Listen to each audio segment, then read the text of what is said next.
Number system लिखा हुआ है सिलेबस में, इसको पढ़ के आइए, तो इसलिए आप इस टॉपिक को पढ़ सकते हो। इसमें बेसिकली क्या है ना, आपको किसी नंबर को जो कि डेसिमल में लिखा हुआ है उसको बाइनरी में या बाइनरी में लिखा है तो उसको डेसिमल में कन्वर्ट करना आना चाहिए, है ना। एक टॉपिक और होता है इसमें, जैसे किसी भी नंबर का कॉम्प्लीमेंट या टूज कॉम्प्लीमेंट निकालना, वो हो गया। और एक और है जैसे किसी दो बाइनरी नंबर का एडिशन कर दो, है ना। तो ये चीज़ें, वैसे होता तो ये टॉपिक बहुत बड़ा है, इसमें बहुत सारी चीज़ें आती है, बट बेसिक फंडामेंटल लेवल पे यही तीन चीज़ें मैं आपको बताऊंगा जो कि आपके एग्जाम में देखने को मिल रही हैं। पहले तो कन्वर्जन देख लेते हैं, उसके बाद है ना मैं आपको एडिशन बता दूंगा, है ना, बाइनरी नंबर को कैसे ऐड करते हैं, और तीसरा मैं आपको कॉम्प्लीमेंट बता दूंगा कि किसी भी बाइनरी नंबर का कॉम्प्लीमेंट या टूज कॉम्प्लीमेंट क्या होता है, ये कैसे निकालते हैं। ठीक है, तो चलिए शुरू करते हैं। देखो, एक्चुअली ना हम अपने कंप्यूटर में देखें तो सारे के सारे, मतलब सारी की सारी जो प्रोसेसिंग हो रही है हमारे कंप्यूटर के अंदर, बिल्कुल कंप्यूटर के अंदर कोर में जाके, तो फिर यही कहा जाता है कि वहाँ बाइनरी नंबर का ही कॉन्सेप्ट है या नहीं। भाई हम अक्सर ये बात बोलते भी तो है ना कि कंप्यूटर बाइनरी के कॉन्सेप्ट पर काम करता है, 0 1 के कॉन्सेप्ट पर काम करता है। तो 0 1 वाले कॉन्सेप्ट को क्या कहते हैं, बाइनरी कॉन्सेप्ट कहते हैं। तो बाइनरी नंबर का ना एक तो हमें बेस पता होना चाहिए, ठीक है, बेस होता है 2। जैसे सपोज दैट 1 1 0 1 1 ऐसे एक नंबर लिखा हुआ है और ब्रैकेट लगाकर अगर आप नीचे 2 लिख देते हैं तो इससे कंफर्म हो जाएगा कि ये बाइनरी नंबर है।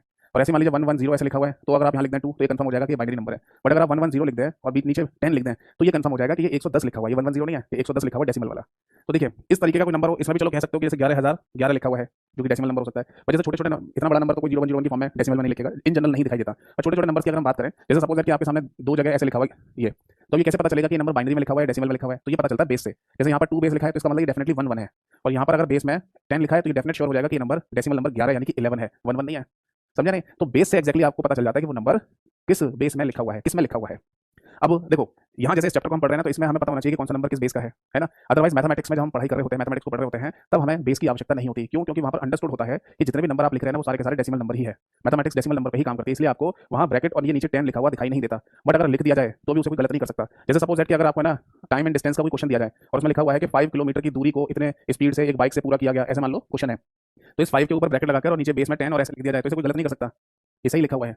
समझा नहीं। क्योंकि बात यह है, क्योंकि ये जो मैथमेटिक्स है, गणित है, इसमें जितने भी नंबर्स का हम इस्तेमाल कर रहे हैं वो सब डेसिमल नंबर है। तो जब डेसिमल नंबर्स हैं, डेसिमल नंबर हैं ही, तो फिर हर एक नंबर के ऊपर ये डेसिमल दिखाने की जरूरत क्या पड़ रही है। तो सीधी सी बात है कि किसी स्कूल या कॉलेज के बाहर लिखा हुआ है बॉयज स्कूल, तो इसमें पूछने की क्या बात है कि भैया इसमें गर्ल्स पढ़ती है नहीं पढ़ती हैं। अरे बॉयज स्कूल का नाम ही लिख रहा है बॉयज स्कूल, तो ऑब्वियसली लड़के पढ़ते होंगे, है नहीं। उसी तरीके से तो फाइनली ना इस चैप्टर में हमें कई सारे नंबर्स के बारे में देखना है, इसलिए हमें पता होना चाहिए कि कौन सा नंबर कौन से बेस में है। ठीक है साहब। तो बाइनरी का बेस क्या होता है, 2 2 से पता चल जाएगा, ब्रैकेट के नीचे 2 देखने से पता चल जाएगा कि नंबर बाइनरी में है। एक चीज और आती है यहाँ पर, रेंज। ये क्या होती है? देखो, रेंज का मतलब होता है दायरा, या ऐसे बोल दीजिए कि आपको बेसिकली कितने कितने ऑप्शंस मिलेंगे यहाँ पर, ये बोल सकते हैं कि अगर आप बाइनरी नंबर्स लिख रहे हैं, कितना बड़ा भी लिखें कितना छोटा भी लिखें, तो कितने ऑप्शन है आपके पास बाइनरी नंबर को लिखने के। तो आंसर है आपके पास केवल 2 ही ऑप्शन है, 0 से लेकर 1 तक। केवल आप 0 से लेकर 1 तक यानी 0 और 1 कह दीजिए, यही 2 डिजिट हैं, यही 2 अंक हैं जिनका इस्तेमाल आप कर सकते हैं केवल बाइनरी नंबर को लिखने के लिए। तीसरा कोई ऑप्शन ही नहीं है। तो इस पर क्वेश्चन भी बनाया जा सकता है कि बाइनरी नंबर आपको कितने विकल्प ऑफर करता है किसी नंबर को लिखने के लिए, कितने विकल्प देता है, कितने चॉइसेस देता है। तो इसका आंसर है ओनली 2 0 1। इसके बाद है ना, देखो कंप्यूटर में ऐसा नहीं है कि सब कुछ बाइनरी नंबर में ही कंसीडर किया जाता है। कंप्यूटर में और भी नंबर कंसीडर किए जाते हैं, जैसे कि decimal number. But binary number बिल्कुल कोर में है, अंदर जाके बिल्कुल सीपीयू के पास तक की बात करें तो वहाँ 0 1 है। ऊपर ऊपर और भी नंबर कंसीडर किए जाते हैं, जैसे डेसिमल नंबर। डेसिमल नंबर का बेस कितना है, 10। और डेसिमल नंबर की रेंज क्या होती है, 0 to 9, यानी कि आपको किसी भी नंबर को लिखने के लिए 10 विकल्प मिलेंगे, और ये 10 विकल्प जो होते हैं वो 0 से लेकर 9 तक मिलेंगे आपको। इज दैट क्लियर और नॉट? चलो, अब इसके बाद है ना एक और तीसरा नंबर यहाँ पर कंसीडर किया जाता है, वो है ऑक्टल नंबर। ऑक्टल नंबर का बेस क्या है, दैट इज 8, और इसके विकल्प या इसकी रेंज होती है 0 से लेकर 7। ये ध्यान रखना कि कोई भी नंबर आपके सामने लिखा हो, सपोज दैट एक नंबर लिखा है यहाँ पर 2 5 6 और नीचे बेस में 8 लिखा है, तो इसका सिंपल सा मतलब है कि ये ऑक्टल नंबर हो सकता है, होगा, हो सकता नहीं होगा।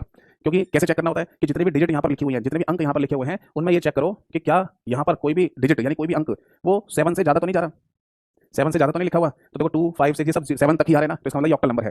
बट सपोज दैट अगर ऐसे लिखा है 2 8 5 और नीचे बेस में 8 लिखा हो, या सपोज दैट ऐसे लिखा हो 2 9 5 बेस में 8 लिखा हो, या फिर सपोज दैट 2 8 9 5 ऐसे लिखा हो और बेस में 8 लिखा हो, तो ये तीनों ही नंबर ऑक्टल में नहीं हो सकते। क्यों? क्योंकि यहाँ पर 8 आ रहा है, यहाँ पर 9 आ रहा है, और यहाँ पर 8 और 9 दोनों लिखा हुआ है जो कि वैलिड नहीं है। तो ऑक्टल में केवल और केवल किसी भी नंबर को लिखने के लिए आपके पास 0 से लेकर 7 तक की चॉइस होती है, 8 और 9 यहाँ पर अलाउ नहीं होता है। एक और नंबर है ना कंसीडर किए जाते हैं कंप्यूटर में, जिनको हेक्साडेसिमल कहा जाता है। हेक्साडेसिमल नंबर, इस नंबर का बेस होता है 16 और इसकी रेंज होती है 0 से लेकर 9 और उसके बाद ए से लेकर एफ तक। बेसिकली 0 से लेकर 9 या ए से लेकर एफ है ना, ये ऐसा ही है, 0 से लेकर 15 तक, है ना। बट यहाँ पर 9 के बाद है ना अल्फाबेट का इस्तेमाल किया जाता है, कंप्लीट 2 अंकों की संख्या का इस्तेमाल नहीं करते। जैसे 0 से लेकर 9 तक की बात करें तो ये एक एक संख्या होगी ना, एक एक संख्या। और जैसे 10 आप लिखेंगे तो 10 को लिखने के लिए 2 संख्याओं का इस्तेमाल करना पड़ेगा, 1 और 0 का। 11 लिखने के लिए 1 1 का, 12 लिखने के लिए 1 2 का। तो ये चीज यहाँ पर कंसीडर नहीं की जाती, इसके लिए लेटर इस्तेमाल किया जाता है, वो भी ए से लेकर एफ तक। यानी मोटा मोटा हम ये कह सकते हैं कि हेक्साडेसिमल की जो रेंज है वो कुछ इस तरीके से 0 1 2 3 4 5 6 7 8 9, इसके बाद A B C D E और एफ, ये है पूरी रेंज हेक्साडेसिमल की। जिसमें आपको ये ध्यान रखना है कि भले ही यहाँ पर ए लिखा हुआ है, बट ये ए की वैल्यू होती 10 ही है, बी की वैल्यू 11 है, सी की वैल्यू 12 है, डी की वैल्यू 13 है, एफ की वैल्यू 14 है, और एफ की ई की वैल्यू 14 है, और एफ की वैल्यू 15 है। तो आप बोलेंगे कि सर जो लेटर्स यहाँ पर लिखे हुए हैं ए से लेकर एफ तक, क्या हम इनकी जगह ये नंबर्स लिख सकते हैं? तो आंसर है जब तक आप क्वेश्चन को सॉल्व कर रहे हैं तब तक लिख लो, बट एट लास्ट जब बोले कि ये हमारा फाइनल आंसर है तो आपको लेटर लिखना पड़ेगा। जैसे सपोज दैट आपका जो क्वेश्चन है उसका आंसर 10 आ रहा है, ठीक, तो आपको जब फाइनल आंसर बताना है तो उसमें ए लिखना पड़ेगा। अगर आप बोल देंगे कि हाँ 10 आ गया आंसर, तो ये गलत माना जाएगा, क्योंकि हेक्साडेसिमल में 10 लिखा नहीं जाता है, उसकी जगह ए लिखते हैं।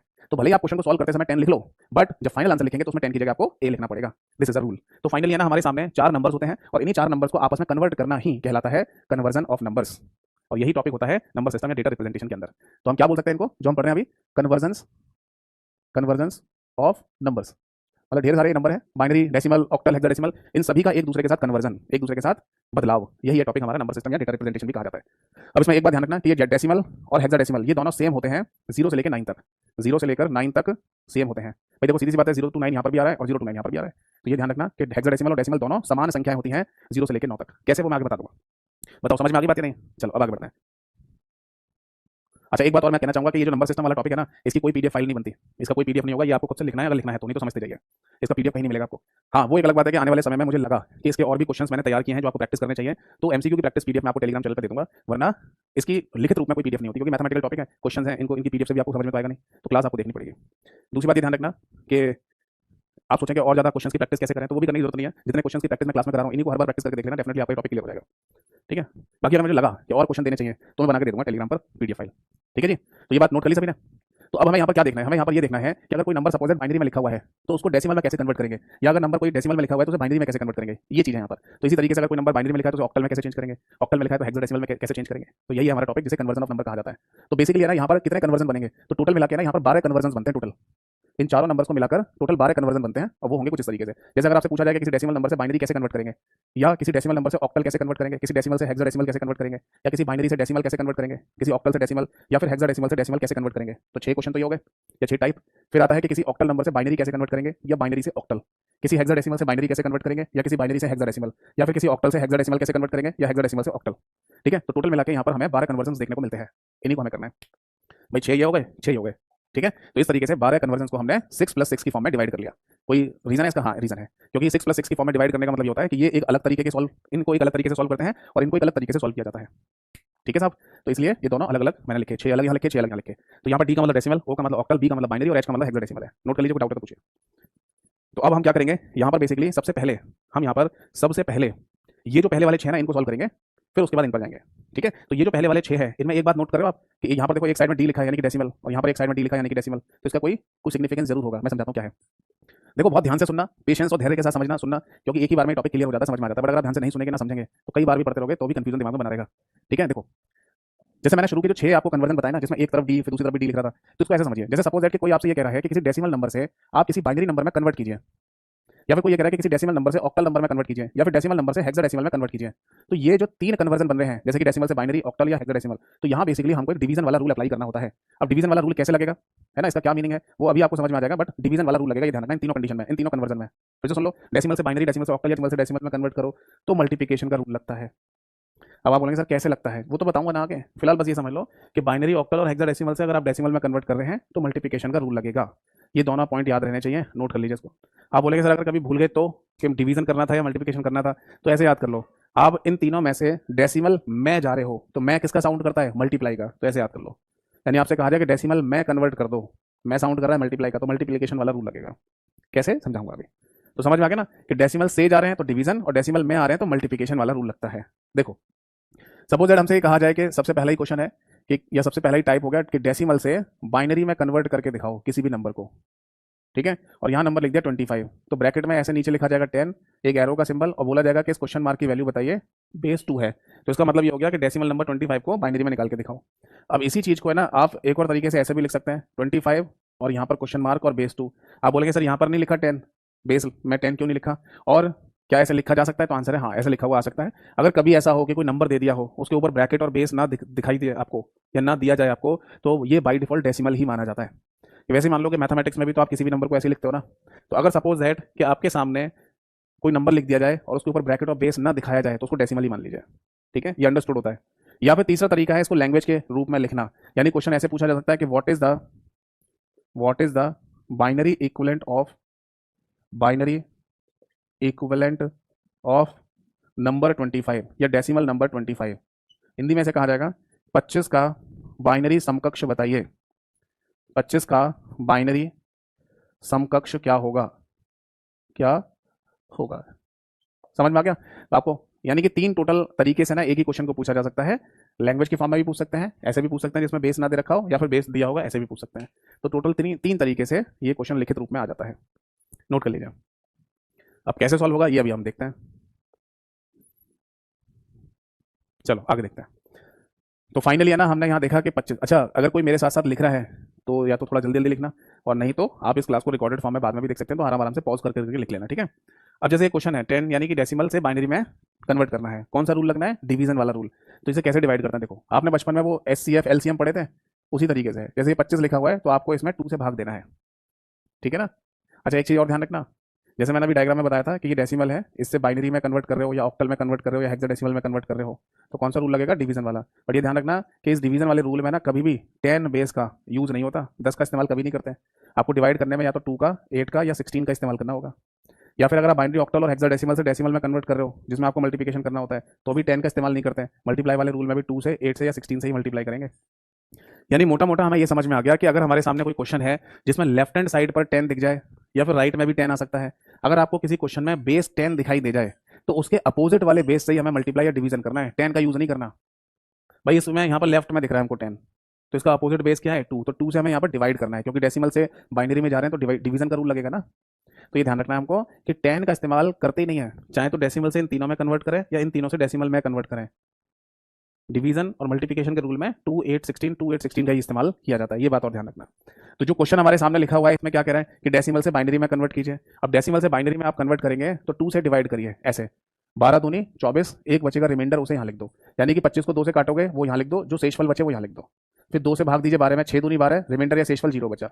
फिर 2 से भाग दीजिए 2 3 6, रिमाइंडर शेषफल 0 बचा। फिर 2 से भाग दीजिए 2 एकम 2 और रिमाइंडर शेषफल 1 बचेगा।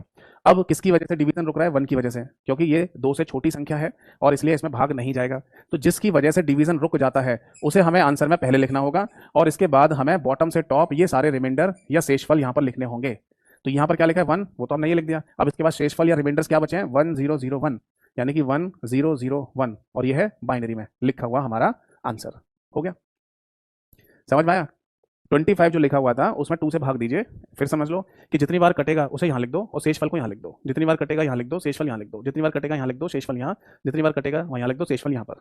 ठीक है, बस यार ये ध्यान रखना है कि ये डिवीजन जिसकी वजह से रुक जाए उसको आंसर में पहले लिखेंगे, फिर बॉटम से टॉप सारे रिमाइंडर या शेषफल को लिख दिया जाता है।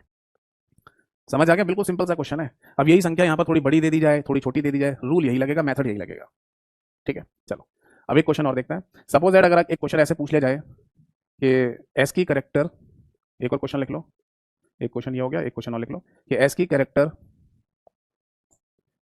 कैपिटल एफ का बाइनरी क्या होगा, बाइनरी क्या होगा। अब देखो यहाँ पर बेसिकली है ना, 2 क्वेश्चन बन गए या 2 टॉपिक बन गए। एक तो नंबर सिस्टम वाला भी टॉपिक है यहाँ पर क्योंकि कन्वर्जन पूछ रहा है, और दूसरा यहाँ पर एस की कैरेक्टर एफ का भी जिक्र हो गया है। आपको याद है सबसे मैंने सेकंड वाला जो चैप्टर पढ़ाया था मेमोरी यूनिट्स, वहाँ पर एस की कोडिंग सिस्टम वगैरह के बारे में समझाया था, आपको याद है। तो वहाँ पर एस की कैरेक्टर का जो कॉन्सेप्ट समझाया था वो हमें यहाँ यूज़ करना है। तो उसमें हमें एफ की बेसिकली वैल्यू निकाल के लानी है, और उस वैल्यू जो निकलेगी वो डेसिमल में होगी, और फिर डेसिमल से बाइनरी निकालना है।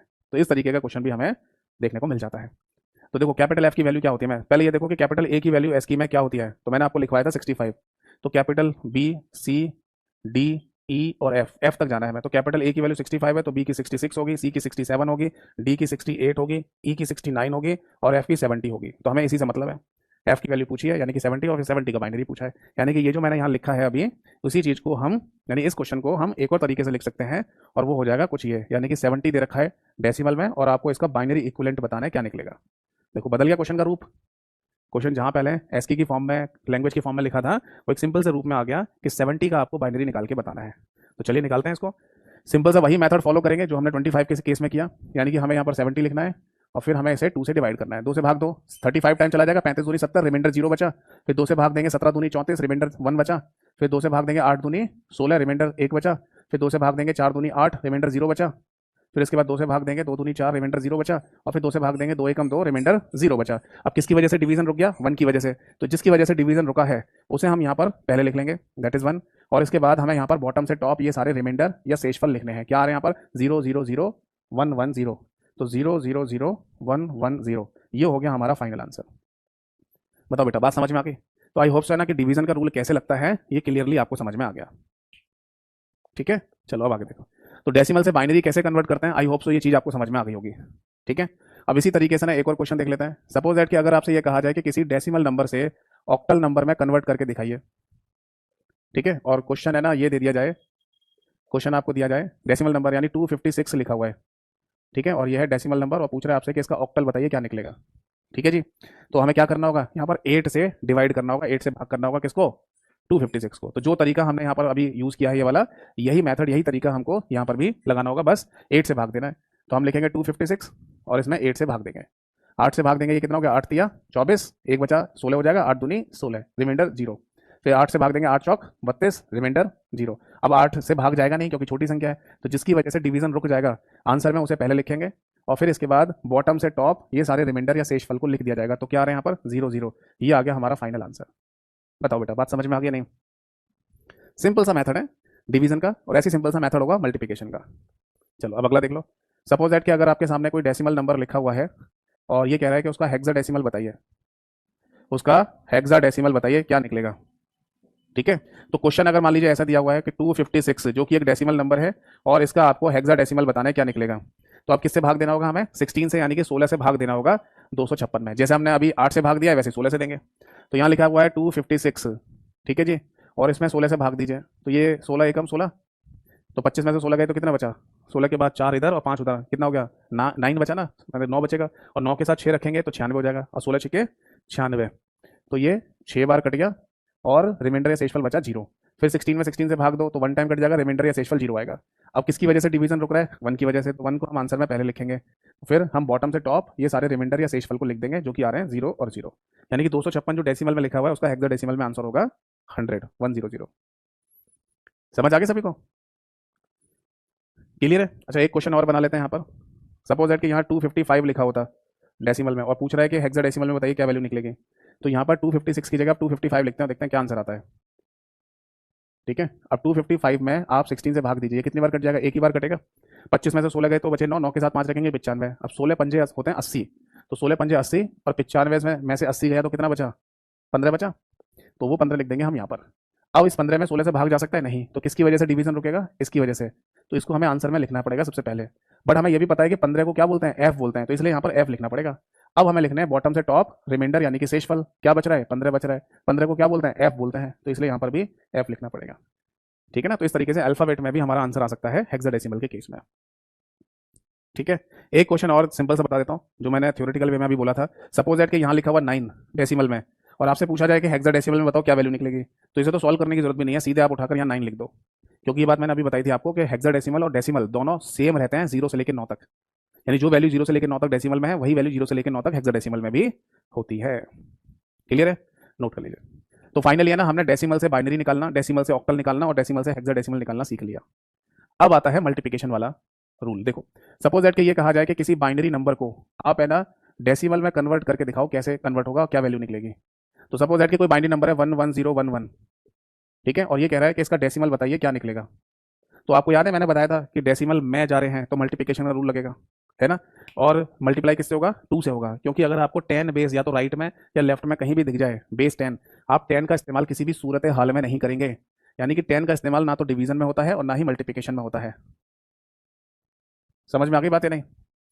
तो यहाँ पर है ना मल्टीप्लिकेशन का रूल लगेगा, और कैसे लगेगा वो समझाता हूँ। एक्चुअली क्या करना है हमको कि जो बाइनरी में नंबर दे रखा है उसको थोड़ा खुला खुला लिखना है। ठीक है। अब मेरे बोर्ड पे तो जगह ज़्यादा इसलिए मैं बहुत खुला खुला लिख रहा हूँ, आप तो अगर पेपर पे करेंगे थोड़ा नज़दीक लिख लेना, इसलिए मैंने बहुत दूर दूर लिखकर बताया, आपको क्लियरली समझ में आ जाए। ठीक है जी। अब जो भी बाइनरी नंबर तो आपने खुला खुला लिखा है, इसमें 2 से ना मल्टीप्लाई करना है इस तरीके से, हर एक यानी ईच एंड एवरी डिजिट में ना आपको 2 से मल्टीप्लाई करना है, ये है मेथड। फिर बीच में प्लस का साइन लगाना है सबके, फिर पावर लगानी है 0 से, 2 पे 0 की पावर लगाकर, और लेफ्ट में जाएंगे 1 2 3 4 और एंड सो ऑन, आगे कुछ होता तो आगे बढ़ते जाते। कभी भी गलती से ना यहाँ 0 लगाकर फिर राइट साइड में पावर मत बढ़ा देना, हमेशा लेफ्ट मतलब हमेशा राइट में लिखकर लेफ्ट की तरफ जाते हैं पावर लिखते हुए, सीक्वेंस में गड़बड़ी मत करना वरना आंसर गलत हो जाएगा। अब बस इसे सॉल्व कर लो। किसी भी नॉन जीरो वैल्यू की पावर अगर 0 होती है, यानी कि जो 0 नहीं लिखा है उसकी पावर भी अगर 0 है तो आंसर होता है 1, और 1 इंटू 1 करने पर आंसर आएगा 1। ये चीज़ आपने मैथमेटिक्स में भी पढ़ी होगी, मैथ वाले सर ने समझाया होगा आपको। 2 की पावर 1 यानी 2 इंटू 1 यानी 2, 2 की पावर 2 यानी 4, 4 इंटू 0 मतलब 0, 2 की पावर 3 यानी 8 इंटू 1 8, 2 की पावर 4 यानी 16 इंटू 1 यानी कि 16। तो टोटल है ना हमारा फाइनल आंसर आ जाएगा 16 और 18 24 और 2 26 और 1 27, यानी कि 27 फाइनल हमारा आंसर आ गया डेसिमल में। तो ये हो गया हमारा बाइनरी से डेसिमल निकालने का मेथड। बताओ जी, समझ में आया नहीं? एक सिंपल सा रिवीजन करा देता हूँ। आपको जो भी बाइनरी में नंबर दे रखा हो उसे आपको लिखना है खुला खुला, और ईच एंड एवरी डिजिट में आप है ना 2 से मल्टीप्लाई कर लो, और फिर बीच में प्लस का साइन लगाने के बाद 2 के ऊपर पावर लगाइए, सबसे राइट वाले 2 के ऊपर 0 से पावर लगाकर लेफ्ट की तरफ बढ़ते चले आइए, और फिर फाइनली उसे सॉल्व कर लो, आंसर आ जाएगा। ठीक है, कोई डाउट है तो पूछिए। Is any doubt? तो पूछिए, नहीं तो फिर हम आगे बढ़ेंगे। चलो अब आगे देखो। जिस तरीके से मैंने बाइनरी से डेसिमल आपको समझाया उसी तरीके से ऑक्टल से डेसिमल भी तो हो सकता है, बिल्कुल हो सकता है। तो सपोज दैट कि कोई ऑक्टल नंबर दे रखा है और कह रहा है कि इसका डेसिमल कन्वर्जन बताइए, डेसिमल में क्या वैल्यू निकलेगी। क्वेश्चन दे रखा है मान लीजिए 256, क्या ये नंबर ऑक्टल में हो सकता है? बिल्कुल हो सकता है। और आप इसका निकालिए डेसिमल, ठीक है ना? हाँ, डेसिमल निकाल लो, ठीक है। अब 256 ये ऑक्टल में हो सकता है? नहीं, बिल्कुल होगा, क्योंकि जितने भी डिजिट यहाँ पर लिखे हुए हैं वो सब 0 to 7 में ही आ रहे हैं, तो ये सही लिखा हुआ है। तो रूल क्या होगा? देखो, रूल वही है जैसे अभी हमने 2 से मल्टीप्लाई किया, अब यहाँ पर हम 8 से मल्टीप्लाई कर देंगे। Is it clear? देखो, आप है ना जो भी नंबर लिखा हुआ है उसे खुला खुला लिखिए, दैट इज 256, और 8 से मल्टीप्लाई कीजिए ईच एंड एवरी डिजिट में। 8 से मल्टीप्लाई कर देंगे, बीच में लगाएंगे प्लस का साइन और पावर लगाएंगे, 8 के ऊपर 0 से शुरू करते हुए लेफ्ट में जाएंगे, 0 1 और 2। अब इसे सॉल्व कर लो, किसी भी नॉन जीरो वैल्यू की पावर 0 यानी कि 1 1 इंटू 6 6 हो जाएगा। ये 8 की पावर 1 यानी 8 हो जाएगा, 8 पंजे 40 यानी कि ये 40 लिखा जाएगा। ये 8 की पावर 2 यानी कि 64, 64 64 इंटू 2 ये हो जाएगा 128, 64 और 64 128। अब इन सभी को जोड़ लीजिए, कितना हो गया? ये जोड़ लो, 128 में है ना 40 जोड़ लो, कितना हो गया? 168, और 168 में 6 और जोड़ लीजिए तो ये हो जाएगा 174 यानी कि 174। क्या मैंने बिल्कुल सही किया है भाई? 128 है ना, 128 में 40 जोड़ लो तो ये हो जाएगा 168, और 168 में 6 जोड़ लीजिए तो 2 इधर जोड़ लिया यानी 70, और 4 उधर जोड़ लिया यानी 174। ये सही आंसर हो गया हमारा। तो फाइनल आंसर आ गया 174। इज दैट क्लियर और नॉट? ये आंसर हो गया। तो जिस तरीके से हमने अभी ऑक्टल से डेसिमल निकाला, सेम चीज़ हेक्साडेसिमल से भी हो जाएगी। तो अगला लिख लो, इसे हटा देता हूँ, ऊपर लिख लो, सेम चीज़ हेक्साडेसिमल में कर लो। यानी अगर आपसे ये कहा जाए कि किसी हेक्साडेसिमल नंबर को आप डेसिमल में कन्वर्ट करके बताइए क्या नंबर निकलेगा, ठीक है। तो 256 ले लेते हैं क्वेश्चन में, 256 फिर से, और ये नंबर हेक्साडेसिमल में होगा? हाँ जी होगा। इसका डेसिमल आपको बताना है, तो रूल क्या लगेगा? वही जो अभी लगाया हमने, यानी कि 256 को है ना खुला खुला लिख लीजिए, 256, फिर हम इसमें 16 से मल्टीप्लाई कर देंगे, 16 से मल्टीप्लाई हो गया, बीच में प्लस का साइन लगा देंगे और पावर लगेगी 0 1 और 2। अब इसे सॉल्व कर लो, ये किसी नॉन जीरो वैल्यू की पावर 0 यानी 1 1 इंटू 6 6 हो जाएगा। ये हो गया 16, 16 पंजे 80, और ये हो जाएगा 16 का स्क्वायर, कितना हो गया? 16 का स्क्वायर हो गया 256, और 16 का स्क्वायर हो गया 256 है ना, और इंटू 2 कर लो यानी 512 हो गया ये। इज दैट क्लियर और नॉट? इज दैट क्लियर और नॉट? ठीक है ना। अब इसको फाइनली हमें ऐड करना है, तो ये 1612 दे रखा है, वो सॉरी 512 दे रखा है, और इसमें 80 जोड़ लीजिए तो ये कितना हो गया? ये हो गया 592 यानी 592 हो गया। 592 में 6 और जोड़ लो 598 हो जाएगा। बताइए बात समझ में आ गई या नहीं? 598 is the right answer in decimal, 598 is the right answer in decimal. बताओ बात समझ में आ गई या नहीं? तो मोटा मोटा है ना, हमें ये भी तरीका पता चल गया कि अगर किसी हेक्साडेसिमल को डेसिमल में करना है तो क्या सही आंसर आएगा, ठीक है ना।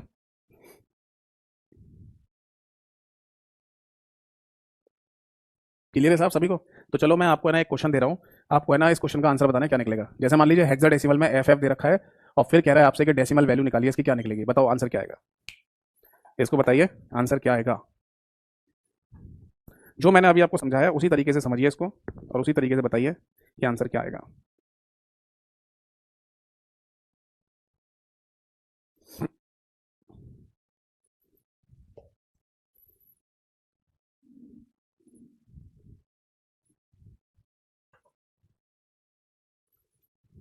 आगे बढ़े, चलो मैं हेल्प करता हूँ आपकी।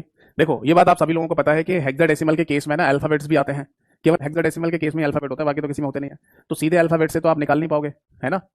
जैसे क्वेश्चन दे रखा है ना, एफ एफ दिया हुआ है हेक्साडेसिमल में और आपको इसका डेसिमल निकालना है, तो सीधे एफ एफ को मल्टीप्लाई थोड़ी कर दोगे, एफ और एफ लिखकर आप इसमें 16 से मल्टीप्लाई कर दो, तो ऐसे तो आंसर थोड़ी आएगा। बट हमें ये तो पता ही है ना, हमें ये तो पता ही है कि एफ की वैल्यू क्या होती है। एफ की वैल्यू होती है बेटा दैट इज 15 यानी कि 15, और इस एफ की वैल्यू भी क्या है? 15 यानी कि 15। तो अब फाइनली हम आंसर निकाल सकते हैं, यहाँ पर भी 15 लिख लो, यहाँ पर भी 15 लिख लो। अब मल्टीप्लाई करो 16 से, यहाँ पर भी 16 से, बीच में प्लस का साइन, पावर लगेगी 0 और यहाँ पर 1। अब इसे सॉल्व कर लो, किसी भी नॉन जीरो वैल्यू की पावर 0 यानी 1 इंटू 15, ये हो जाएगा आंसर आपका 15, और प्लस ये कितना है? 16 इंटू 15 कर लो, कितना हो गया?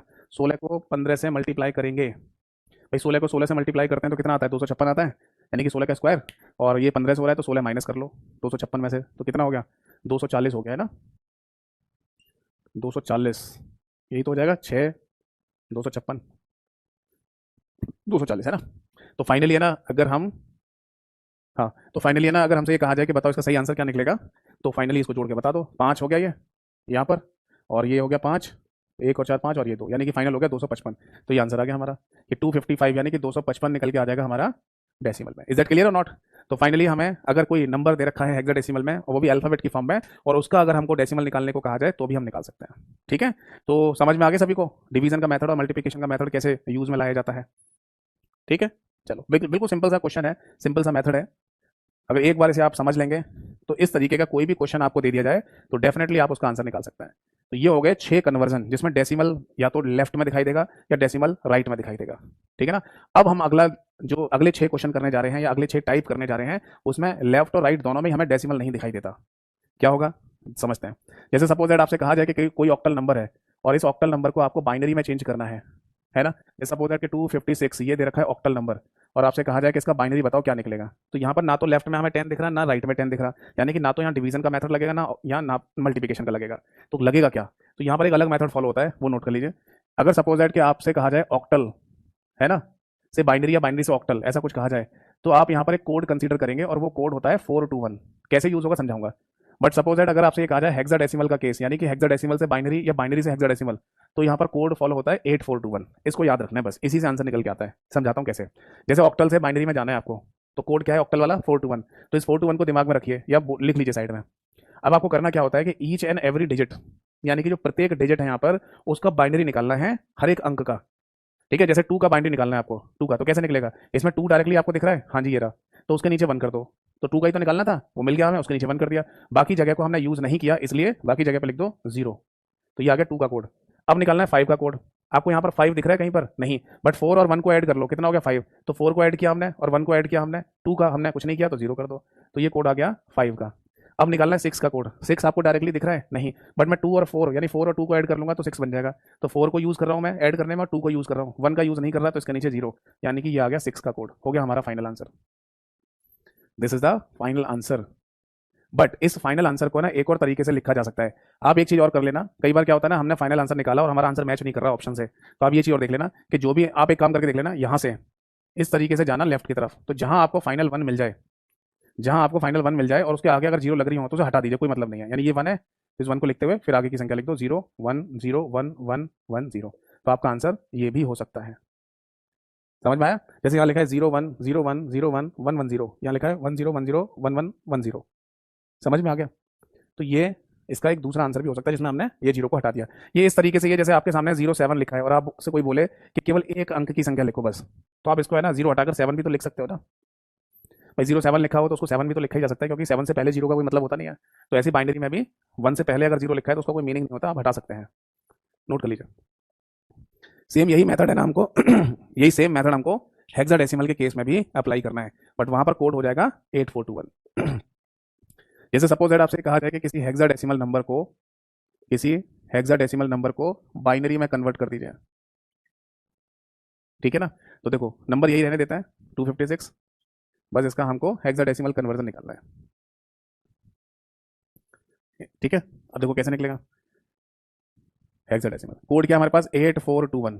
ठीक है, अब देखो हमको यहाँ पर 2 का निकालना है, तो 2 डायरेक्टली 8421 में दे रखा है, हाँ जी दे रखा है, तो उसके नीचे 1 बाकी जगह पर 0, तो यानी कि 0 0 1 0 ये आ गया। अब 5 का निकालना है, तो 5 दे रखा है नहीं, 4 और 1 को ऐड कर दो तो 5 बन जाएगा ना, 4 के नीचे 1 1 के नीचे 1 बाकी जगह पर 0, यानी कि 0 1 0 1 ये आ गया 5 का।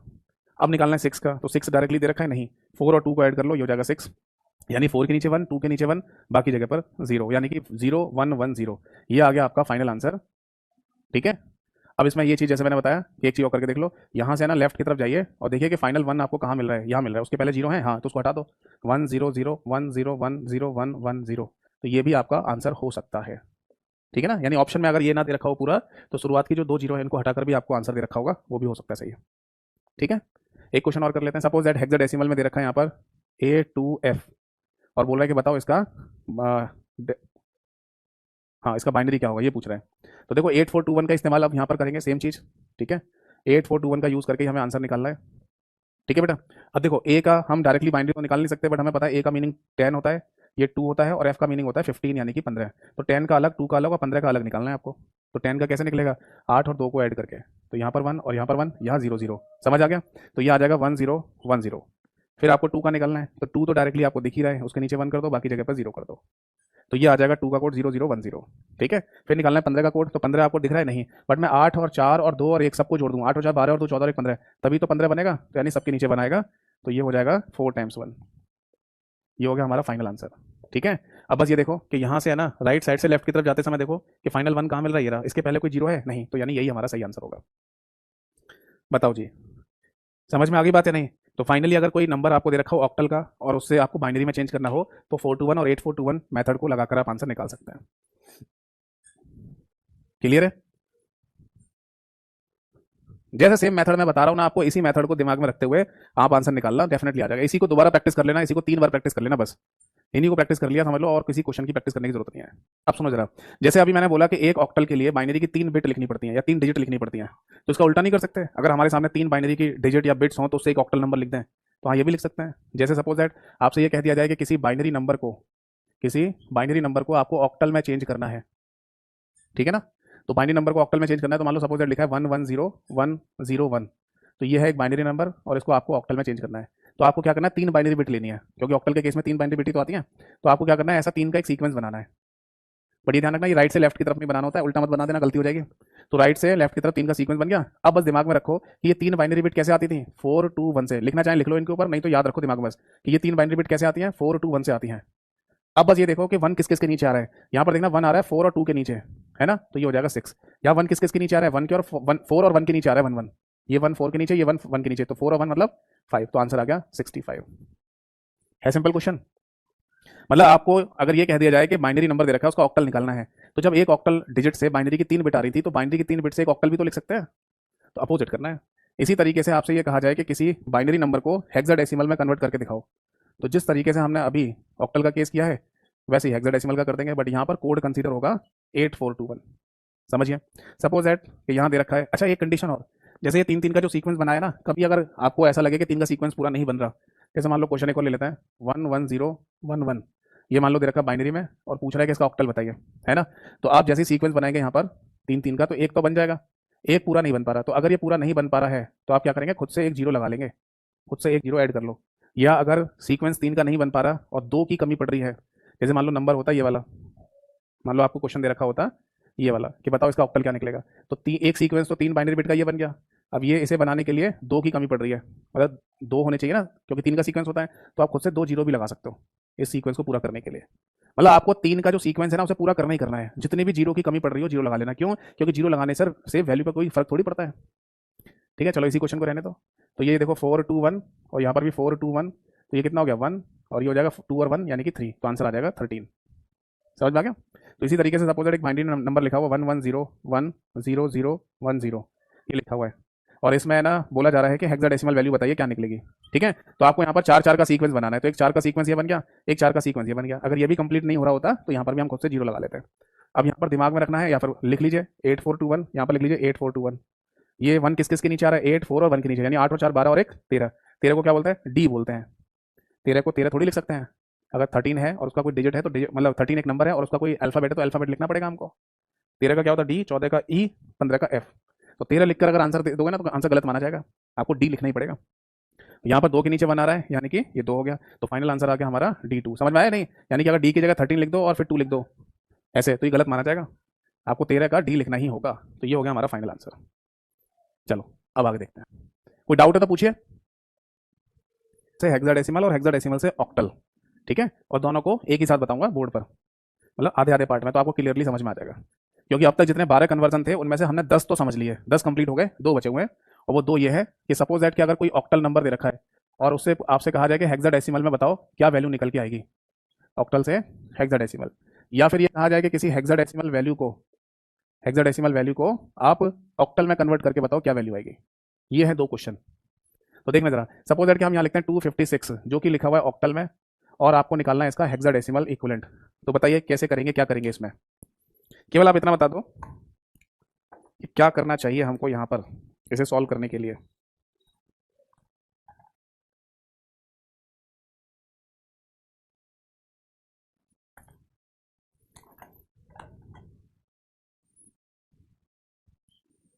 इसे सॉल्व करने के लिए हमें यहाँ पर क्या करना चाहिए? देखो, आप बोलेंगे सर यहाँ पर है ना, जैसे अभी आपने किया वैसे ही करेंगे, तो करेंगे तो वैसे ही, बट एक थोड़ा सा अलग तरीके से। जैसे आप ऑक्टल से हेक्साडेसिमल निकालना चाहते हैं तो there is no direct method, कोई डायरेक्ट मेथड नहीं होता। आप यहाँ पर एक काम कर सकते हैं कि ऑक्टल से आप पहले डेसिमल निकाल लो और फिर डेसिमल से हेक्साडेसिमल निकाल देना, आंसर आ जाएगा। क्योंकि अभी थोड़ी देर पहले ही मैंने ऑक्टल नंबर से डेसिमल करना बताया था ना, भाई आप डेसिमल में जा रहे हैं तो मल्टीप्लिकेशन वाला रूल याद आ गया। तो पहले तो ऐसे निकाल लो, फिर जब डेसिमल में जो वैल्यू आ जाए उसका हेक्साडेसिमल निकालना, यानी कि 16 से भाग करके यहाँ मल्टीप्लाई और फिर यहाँ भाग करके निकालोगे तो ऐसे निकाल सकते हो। बट इसमें थोड़ा सा ये लंबा हो जाएगा और क्रिटिकल हो जाएगा, कठिन टाइप का हो जाएगा, समझा नहीं?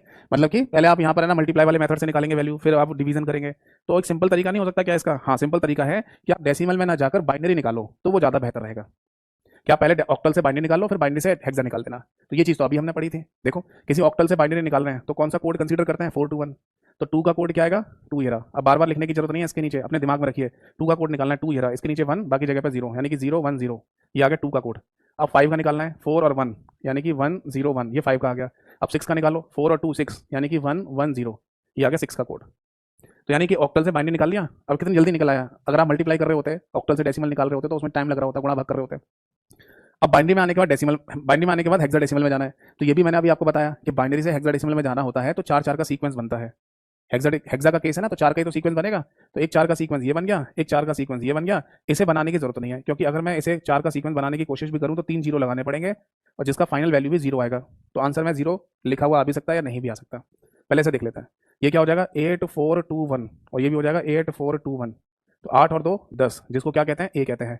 8 और 4 12 और 2 14, 14 जिसको ई कहा जाता है। तो फाइनल आंसर आ गया हमारा ए ई। तो ऐसा भी हो सकता है कि 0 ए ई ऐसा लिखा हुआ आ जाए, या फिर ऐसा भी हो सकता है कि केवल ए ई लिखा हुआ आ जाए।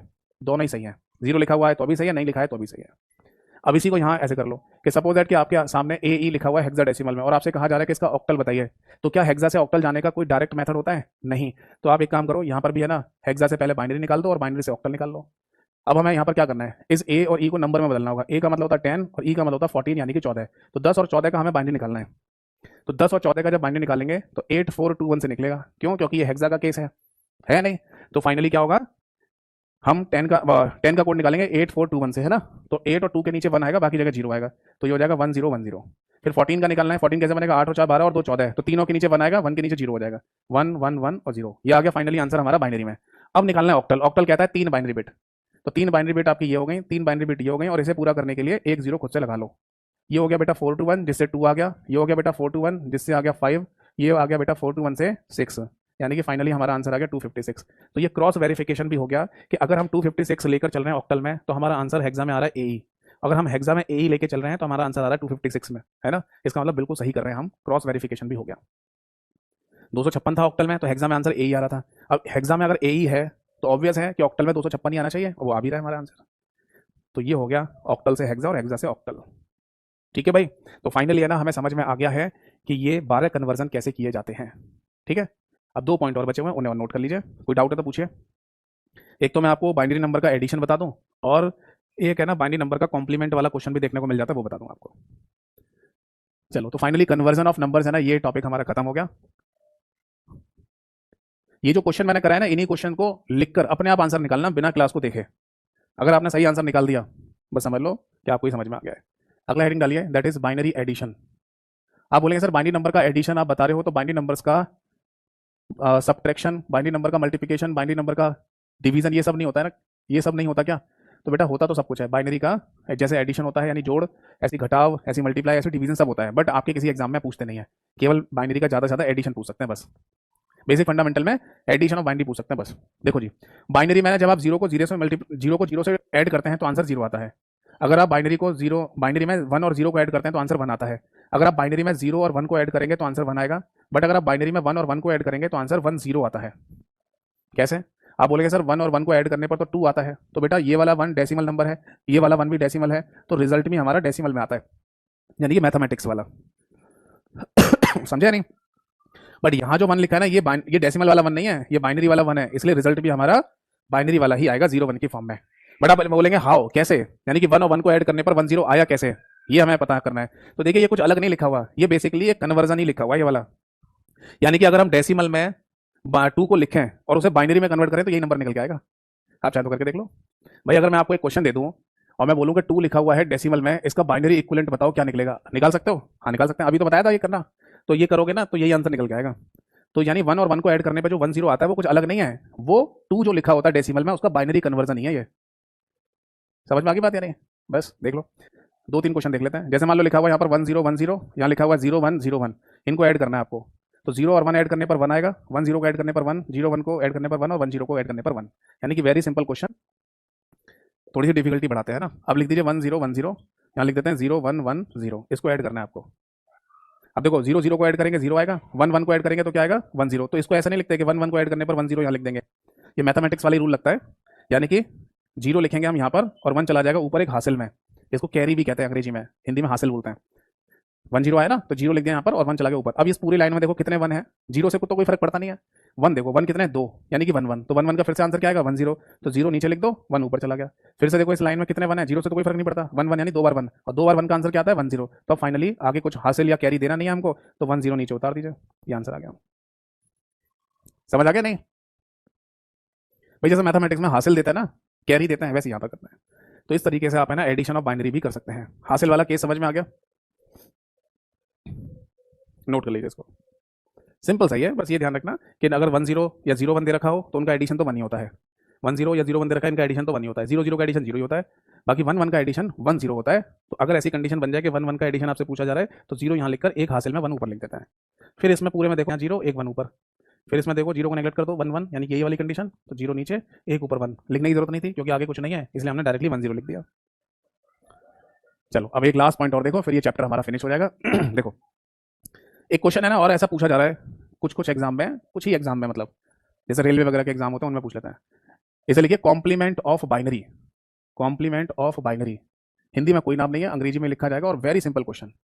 देखो सपोज दैट कि आपको है ना एक बाइनरी नंबर दे रखा होगा, कोई बाइनरी नंबर आपको दिया गया होगा और ये कहा जाएगा कि इसका कॉम्प्लीमेंट बताइए। मान लो सपोज दैट बाइनरी नंबर दे रखा है 1101, ठीक है, और ये कह रहा है कि इसका कॉम्प्लीमेंट बताइए क्या होगा। ऐसे ही क्वेश्चन लिखा आता है, कॉम्प्लीमेंट क्या होगा। अच्छा कॉम्प्लीमेंट लिख दो, या फिर इसको ये भी लिख सकते हैं वंस कॉम्प्लीमेंट, ये भी लिख सकते हैं। केवल कॉम्प्लीमेंट लिख दो या वंस कॉम्प्लीमेंट लिख दो, दोनों का मीनिंग सेम ही होता है। तो इसे कैसे सॉल्व करते हैं समझाता हूँ। देखो इसका सोल्यूशन ये है, सिंपल सा देखना, जो भी बाइनरी नंबर आपको दे रखा है, ठीक है ना, बस आपको 0 का 1 और 1 का 0 करना है बस। मतलब ये क्या लिखा है 1, इसका है ना अपोजिट कर दो यानी कि 0। ये क्या लिखा है 0, इसका अपोजिट 1 कर दो। ये 1 लिखा है, इसका अपोजिट 0 कर दो। ये 1 लिखा है, इसका अपोजिट 0 कर दो। ये आ गया फाइनल आंसर। आप बोलेंगे हो गया? हाँ जी हो गया। यानी कि ये जो आंसर आया आपका यही कहलाएगा वंस कॉम्प्लीमेंट या केवल कॉम्प्लीमेंट ऑफ बाइनरी नंबर। बताओ कितना सिंपल था। यानी मोटा मोटा हमें समझ में आ गया कि जब भी किसी बाइनरी नंबर का कॉम्प्लीमेंट पूछा जाए आपसे, तो जहां 1 है वहां 0 कर दो, जहां 0 है वहां 1 कर दो, आंसर आ जाएगा। नोट कर लीजिए। चलो अब आगे देखो, इसके बाद है ना एक और चीज पूछ ली जाती है जिसका एक नेक्स्ट आगे का लेवल है, और वो कहलाता है टूज कॉम्प्लीमेंट। ये ऐसे लिख लो कि अगर सपोज दैट कोई बाइनरी नंबर दे रखा है और पूछे अगर आपसे कि उसका टूज कॉम्प्लीमेंट क्या होगा, टूज कॉम्प्लीमेंट, तो इसे कैसे निकालते हैं। जो भी बाइनरी नंबर है उसे लिख लो यहाँ पर 1101। अच्छा एक बात ध्यान रखना कि किसी भी बाइनरी नंबर, चाहे कोई भी बाइनरी नंबर दे रखा हो, कितना बड़ा भी दे रखा हो, ये 4 अंकों की संख्या है, कोई 5 की है, कोई 2 की है, कोई 10 की है, कितने भी अंकों की संख्या दे रखी हो, ये ध्यान रखना कि उसमें सबसे पहली वाली जो बिट होती है, सबसे सबसे शुरुआत वाली, उसको एमएसबी कहते हैं, और सबसे लास्ट ये जो राइट साइड में होती है उसको एलएसबी कहते हैं। ये ध्यान रखना। तो एमएसबी का अपना एक फुल फॉर्म भी होता है, that is most significant bit, most significant bit, ठीक है, और एलएसबी का फुल फॉर्म होता है least significant bit, significant bit के नाम से। तो ये ध्यान रखना, ये कई बार फुल फॉर्म में पूछ लेते हैं, ठीक है। चलो तो फाइनली हमें क्या करना है, हमें टूज कॉम्प्लीमेंट निकालना है, तो 2 से पहले वंस कॉम्प्लीमेंट निकालना पड़ेगा, मस्ट कंडीशन। ये वैसे ही कि आपको दूसरी सीढ़ी पर पहुंचना है तो पहली सीढ़ी पर कदम रखना ही पड़ेगा। तो सबसे पहले हम निकालेंगे यहाँ पर वंस, तो केवल वंस लिख लो, वंस कॉम्प्लीमेंट को वंस लिख दो। तो क्या बताया मैंने, 0 का 1 कर दो, 1 का 0 कर दो। तो 1 का 0, 0 का 1, 1 का 0, 1 का 0, ठीक है ना, 1 का 0, 0 का 1, 1 का 0, 1 का 0, ये आ गया वंस कॉम्प्लीमेंट। अब निकालना है हमको टूज कॉम्प्लीमेंट, तो हम क्या करेंगे, जो एलएसबी है ना, लीस्ट सिग्निफिकेंट बिट, इसमें खुद से 1 ऐड कर देंगे। ये करना है हमको, बस ये टूज आ जाएगा। अब हमें ऊपर से कोई मतलब नहीं है, हम इन दोनों का एडिशन कर रहे हैं बस। यानी कि जो वंस निकल के आया अभी, ये जो वंस निकला था, इसकी एलएसबी में यानी कि लीस्ट सिग्निफिकेंट बिट में एक खुद से ऐड करना है बस, है ना, यानी कि ये वाला नंबर और 1 ये ऐड करना है, ऊपर से अब कोई मतलब नहीं है। तो 0 और 1 क्या हो गया, दैट इज 1, ये 1 नीचे उतार लो, ये 0 नीचे उतार लो, ये 0 नीचे उतार लो। फिर से सुन लो कि 0 0 1 0 जो लिखा है ये और ये 1, इनको ऐड कर रहे हैं बस, ऊपर से कोई मतलब नहीं है। तो जो आंसर आया हमारा वो टूज कॉम्प्लीमेंट कहलाएगा बाइनरी नंबर का। नोट कर लीजिए। यानी जो भी बाइनरी नंबर दे रखा हो उसका पहले वंस निकाल के और उसकी एलएसबी में यानी कि लीस्ट सिग्निफिकेंट बिट में खुद से वन ऐड कर देने पर टूज कॉम्प्लीमेंट निकल आता है। चलो जी, डेटा रिप्रेजेंटेशन यानी कि नंबर सिस्टम वाला टॉपिक चैप्टर ये हमारा फिनिश होता है। एक ही क्लास का था, छोटा सा ही था, बट कंप्लीटली न्यूमेरिकल था। इसकी किसी भी प्रकार की कोई भी पीडीएफ नहीं बनाई जा सकती। हाँ, अगर आपको ये लगता है कि और क्वेश्चन प्रैक्टिस करने हैं इसके, तो इसके लिए मैं कोशिश करूंगा और क्वेश्चंस बनाने की। अगर बन पाए तो आपको मैं पीडीएफ जरूर दे दूंगा, और अगर नहीं बन पाए तो कोई दिक्कत वाली बात नहीं है। जितने क्वेश्चन मैंने क्लास में कराए हैं केवल उतने ही क्वेश्चन आप कर लेना दोबारा से बिना क्लास को देखे। यानी कि ये क्वेश्चन मैंने जो क्लास में कराए हैं सारे आज, वो सारे कागज पे लिख लेना और फिर उन्हें खुद से सॉल्व करके देखना कि सही आंसर आ रहा है नहीं आ रहा है। बस इतना कर लेना, ठीक है। तो आज की क्लास और आज की सभा हम यहीं पर समाप्त करते हैं। अब हमारी एक क्लास और बची है जो होगी नेक्स्ट